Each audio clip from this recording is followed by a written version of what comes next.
I'm here with economist Nikki Finley talking about bankruptcy. Nikki, in 2024, there were 517,308 personal bankruptcy filings. In 2025, 574,314, an increase of about 11%. Where does your mind go with this from an economic standpoint? Bankruptcy laws are one of the foundations of the modern economic system. My family came over here from Wales many, many moons ago because they couldn't pay their debts. And rather than put them in debtor's prison, which was the old system, now we have a system where if you can't work, if you have some sort of crisis, you can allow somebody who can work to start over again. And that helps the economy because instead of saving money or negative saving money, paying down those debts, they're actually able to consume. So it's an orderly payment system for loaners, for people who give out loans. So there's two kinds of bankruptcy. There's Chapter 7, which is complete bankruptcy, but it has a means test. So you have to qualify for it in most states. Chapter 13 allows you to keep certain assets, particularly a home. But if you're getting into some sort of crisis where you can't pay off those loans that you've gotten, can't pay off those credit cards, then the better choice is, of course, if you don't have these assets to protect, is to file Chapter 7, start over, and then move on from that as not just a working person in the economy, but also a consumer. And consumption is 69% of US GDP. So it's really important that we keep that number higher. So when you Um, say it's better for the economy and we're 69% of our economy is based on consumers, as opposed to putting these people in a place where they can't spend any money, bankruptcy wipes the slate clean and right. allows them to start rebuilding. And most people don't take advantage of the rebuilding. It's not like they're given a bunch of credit cards, they can just go spend another 30,000 in credit cards. It's they have a job, they can buy a car, they can go to work. Can you expand on that a little bit? In the case of Chapter 13, for instance, what you're doing is you're paying back a modified amount of the debt you owe. That's called negative savings. When you do that, you're not consuming. So if you get into a crisis where you can't pay everything, then the ability to rebuild your credit and with the methods that you talk about on your program and start to consume again helps the economy because consumption is the underpinning of this economy. Consumption is what consumers, households basically spend every day on the things they need and want.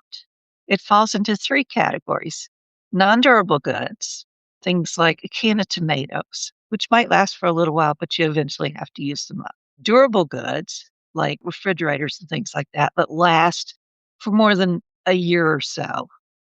And then you've got services which evaporate the minute you use them. For instance, a hotel room for the night is a very perishable good because that opportunity to stay there doesn't come back.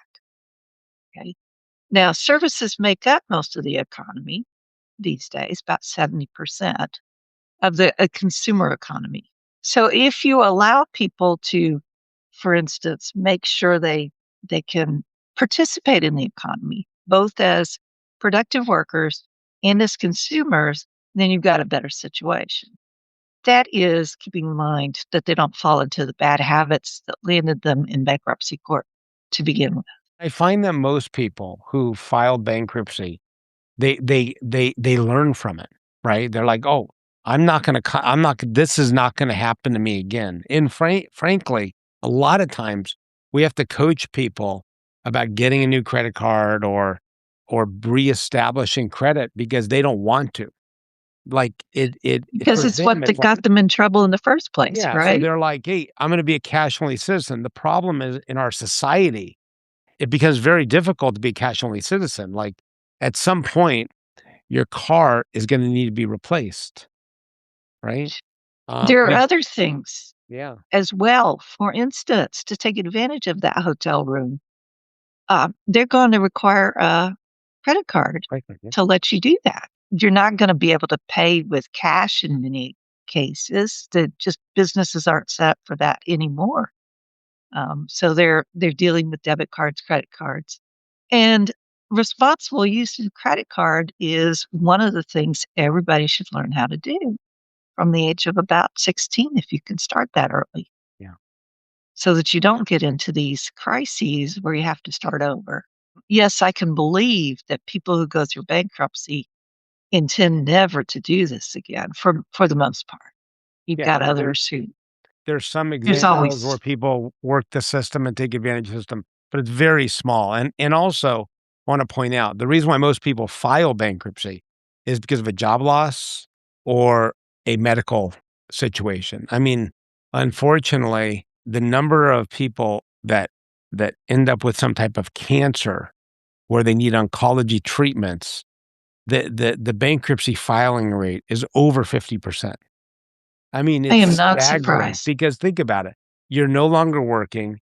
You have, you're getting cancer treatments. You're weaker. It's a whole different conversation. Thank goodness we have the bankruptcy laws.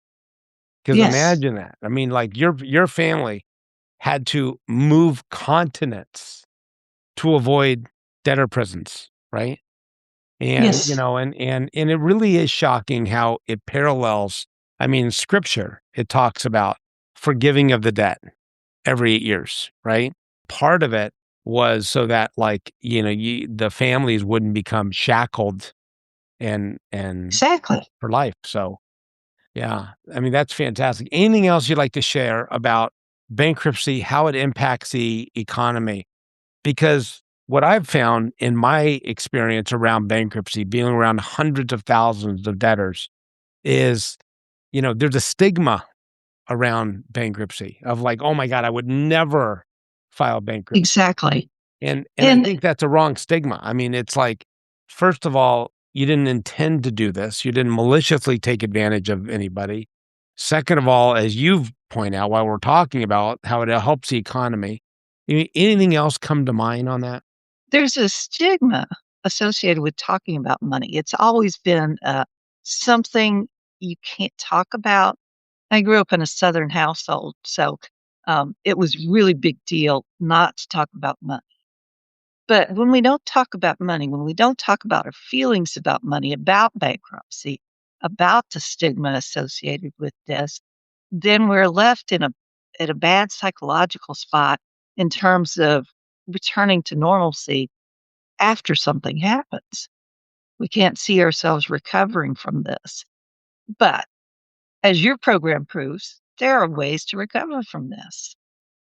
And Eh, that's a hopeful thing Yeah. for those 500,000 people who had to file bankruptcy and the many more that will do so this year. It's a hopeful thing and it's something not to be taken lightly. Nikki, thank you for your time and your insight on how bankruptcy actually helps the economy. We'll have you back soon. Thank you so much.